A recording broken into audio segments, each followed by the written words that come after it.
Olá para todos.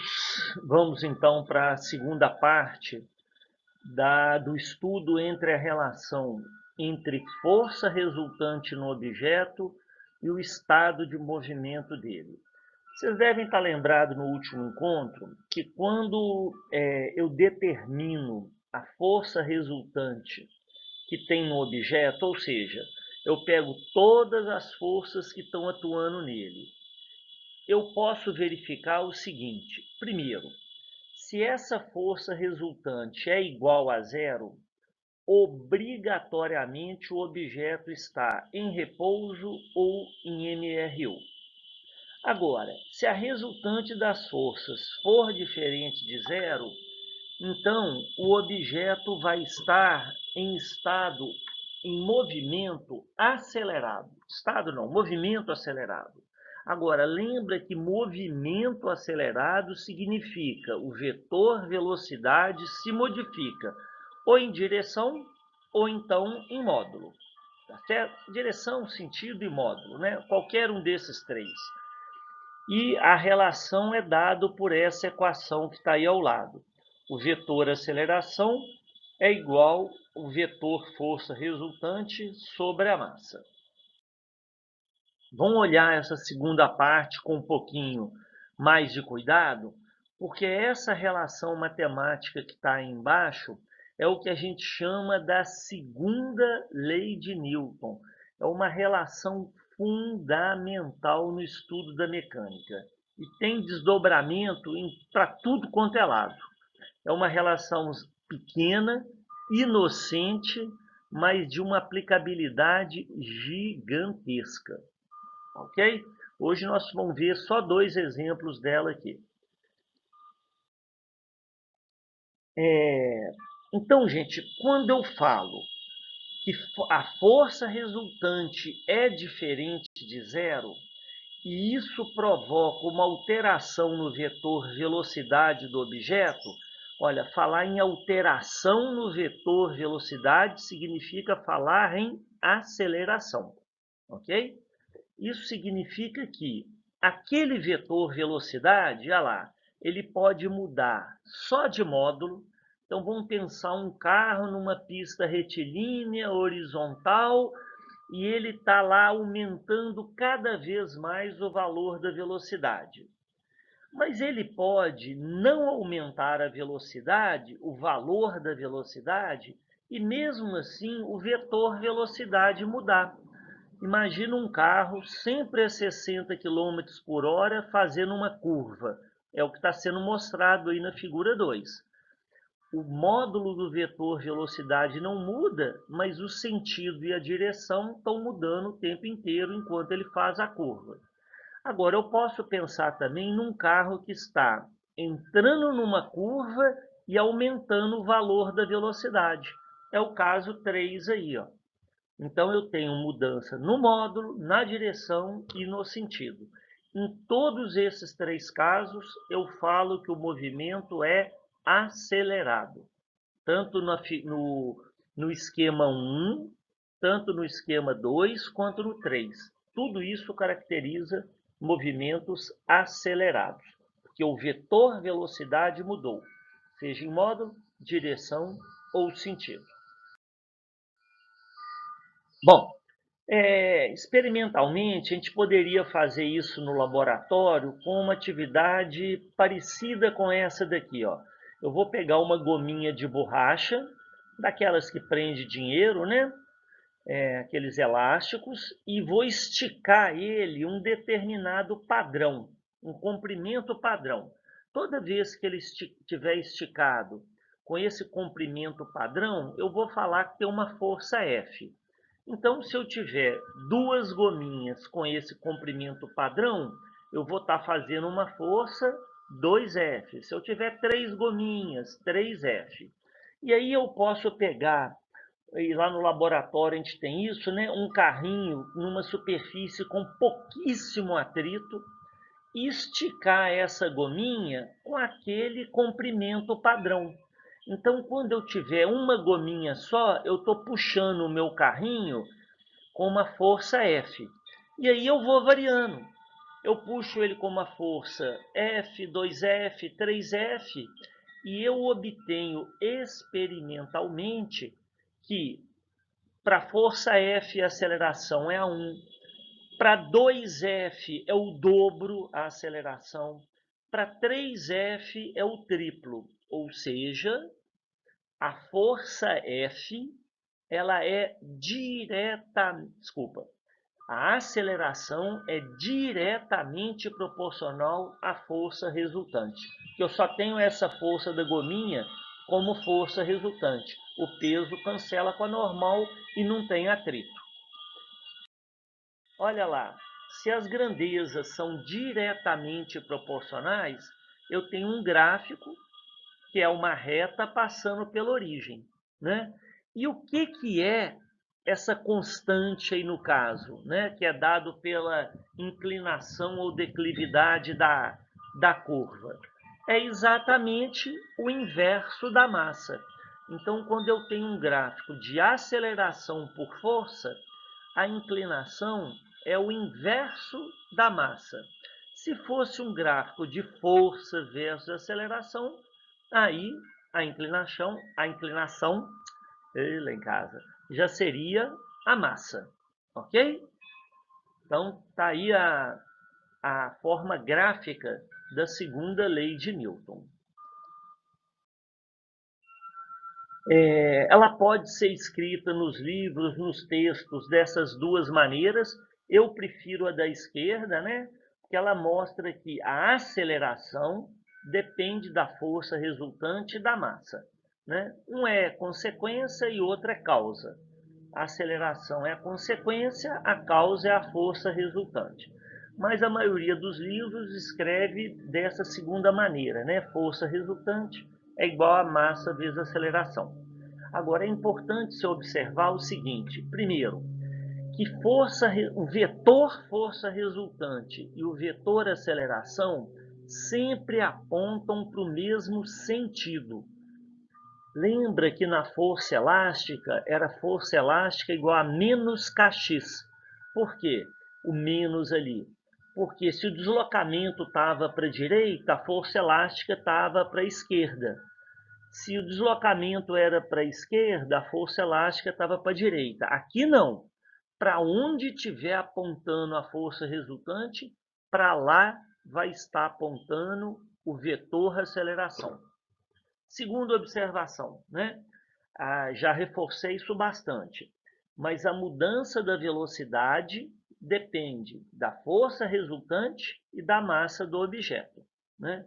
E no sistema internacional, a aceleração é dada em metros por segundo, a massa é dada em quilo e força resultante é dada em newton, né?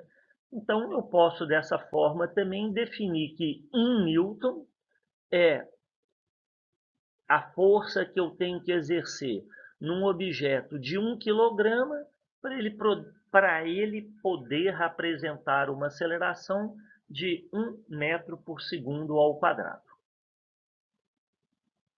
E essa lei, né, segunda lei de Newton, só é válida para sistemas inerciais, ou seja, aqueles sistemas aonde a primeira lei de Newton é válida, né? Ou seja, se nesse sistema a resultante das forças for igual a zero, o objeto tem que estar em repouso ou em MRO. Se a resultante das forças for diferente de zero, esse objeto apresenta uma aceleração que é dado aí por essa relação da segunda lei. Tá? A gente vai falar um pouquinho sobre sistemas inerciais mais tarde. Vamos dar uma olhadinha agora no Toyota Corolla, um dos carros aí de maior sucesso de venda da Toyota. Sedã, acho que é o sedã mais vendido no mundo é ele, né? Bom, eu peguei os dados técnicos do Corolla, desse site aí que está do lado, né? Aí tem dimensão, aerodinâmica, desempenho, uma série de números, mas me interessa aqui nessa tabela dois números. Primeiro, repara que ele chama peso e coloca 1.375 quilos. Aí, o que ele deveria ter colocado para uma linguagem mais correta cientificamente? Massa. Essa é a massa do carro, não é o peso. Mas lembra que na linguagem cotidiana, massa e peso a gente usa com o mesmo significado, ok? Mas isso daí que ele deu foi a massa do carro. A segunda coisa que eu queria que vocês notassem é onde ele escreve aceleração. Na verdade, isso aí não é aceleração, é o tempo gasto para mudar a velocidade do carro, né? A aceleração teria que ser dada em metros por segundo ao quadrado. Então ele fala que para o carro variar a velocidade de 0 a 100, ele gasta 9,2 segundos, ok? Bom, com esses dados aí, eu vou querer calcular duas coisas. Primeiro, qual que é a aceleração que esse carro apresenta, de 0 a 100, e depois qual que é a força resultante que está atuando nesse carro durante a arrancada. Então vamos lá. Primeiro, a aceleração. Lembra da definição de aceleração lá da cinemática? O módulo da aceleração é a mudança da velocidade dividido pela mudança do tempo. Né? A mudança do valor da velocidade pela mudança do tempo, intervalo de tempo. Então, 0 a 100 km por hora em 9,2 segundos, que é o dado que a tabela me fornece. Repara que eu tenho que alterar a velocidade de quilômetro por hora para metro por segundo. E eu faço isso dividindo por 3,6. Então dá mais ou menos aí 28 metros por segundo, né? Dividido por 9,2 segundos. Fazendo a conta, eu tenho aí uma aceleração de 3 metros por segundo ao quadrado. Ou seja, supondo que essa aceleração fosse constante durante toda a arrancada, a cada segundo que passa, o carro aumenta a velocidade dele em 3 metros por segundo. Então ele sai de 0, vai para 3 metros por segundo, depois vai para 6 metros por segundo, 9 metros por segundo, 12 metros por segundo, até que depois de 9,2 segundos, ele chega lá nos 28 metros por segundo, que são 100 km por hora. Com isso, a força resultante fica fácil de ser calculada. Eu pego a massa dele, 1.375 quilos, multiplico pelos 3 metros por segundo ao quadrado. Observa que quilograma vezes metro por segundo ao quadrado vai dar o quê? Newton. Certo? Então, a força resultante que atua nesse carro durante a arrancada é de 4.152 newtons. Tá? Repara que uma força dessa é mais ou menos igual ao peso de um bloco de 400 quilos. Né? Então, imagina a força que você tem que fazer num bloco de 400 quilos para sustentar. É mais ou menos essa força que o motor dá para o carro. Desculpa, força que o motor dá para o carro, não. Essa é a força resultante, né, que atua num carro. Nós vamos ver que a força do motor é até um pouco maior. Bom, vamos prosseguir aí. Vamos continuar com o Corolla. Observa, então está aí o desenho dele, a força resultante que nós já encontramos, 4.100 e tantos newtons, né? Agora, observa que quando eu acho a força resultante, eu não tenho informação das outras forças que atuam no carro. Eu tenho um monte de força que atua no carro, né? Quais são essas forças, né? Ora, a força normal, força peso, tá lá, força peso eu sei calcular, né? Repara que esse carro, ó, a força normal é igual à força peso, né? Porque ele está na horizontal. Mas tem outras forças. Tem a força de atrito com solo, que eu não tenho informação. Força de arrasto aerodinâmico, que é a força que o ar faz no carro. Qualquer um que já colocou a mão para fora de um carro em movimento sente essa força de arrasto aerodinâmico, né? tem a força do motor no carro.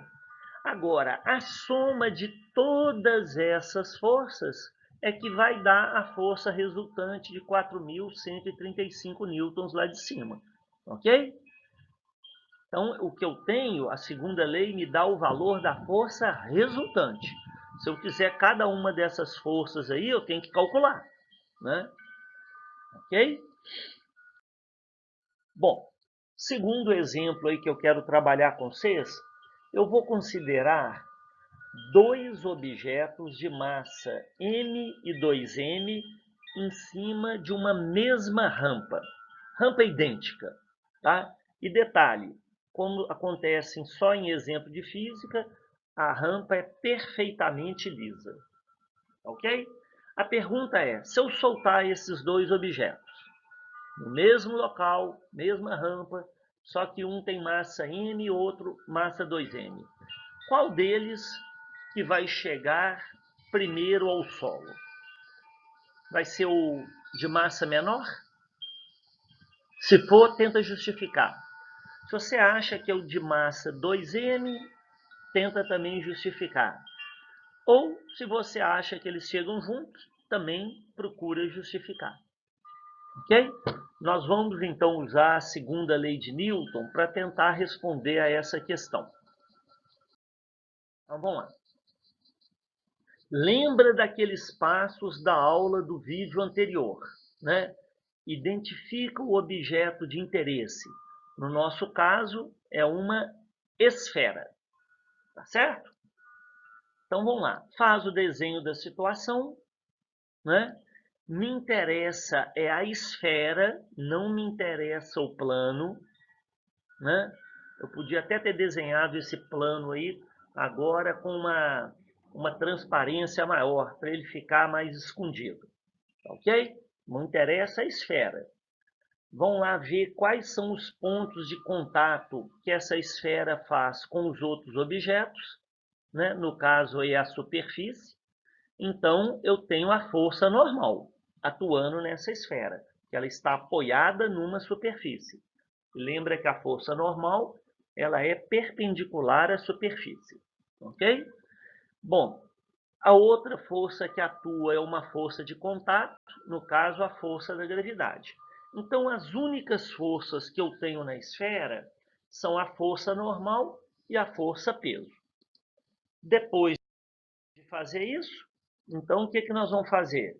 Eu vou decompor a força peso em Px e Py.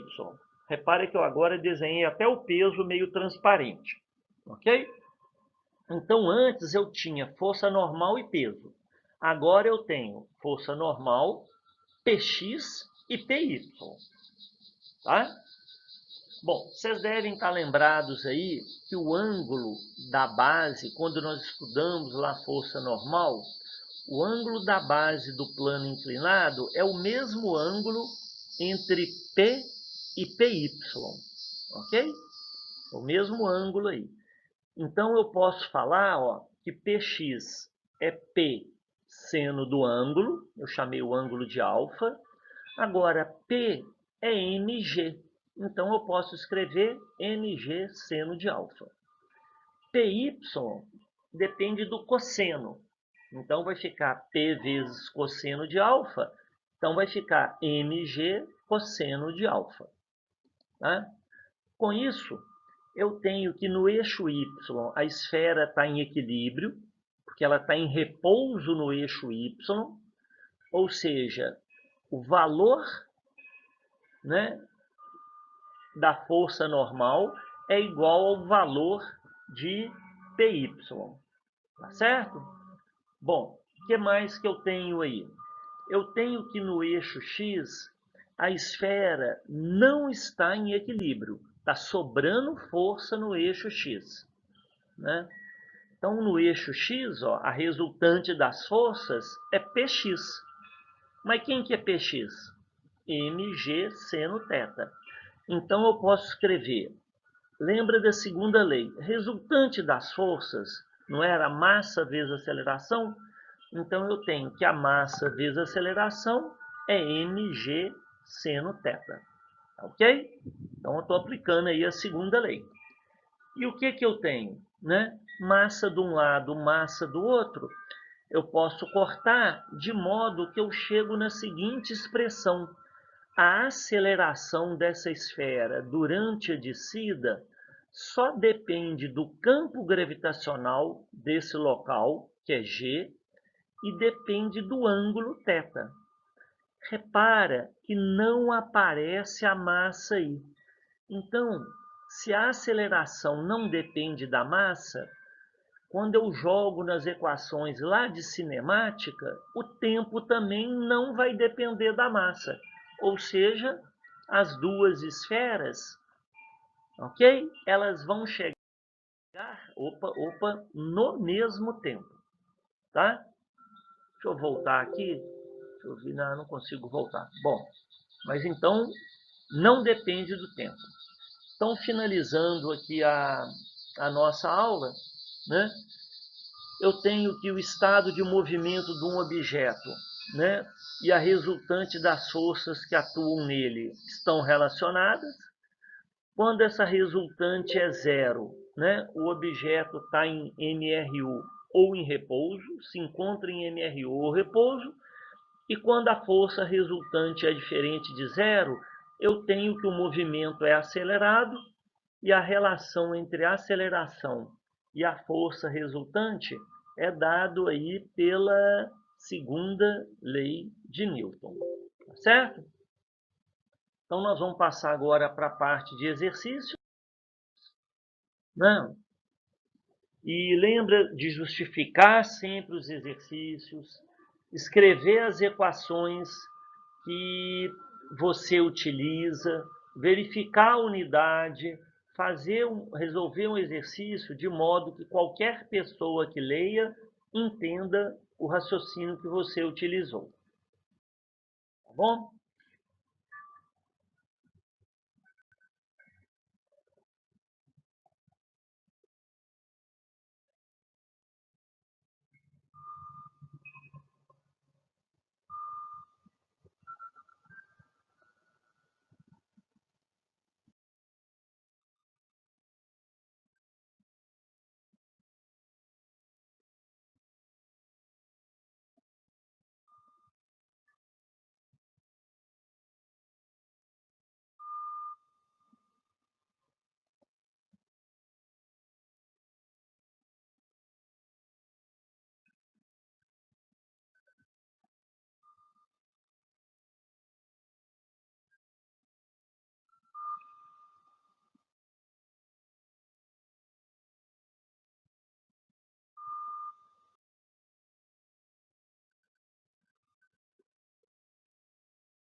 Um grande abraço para vocês e até o próximo encontro.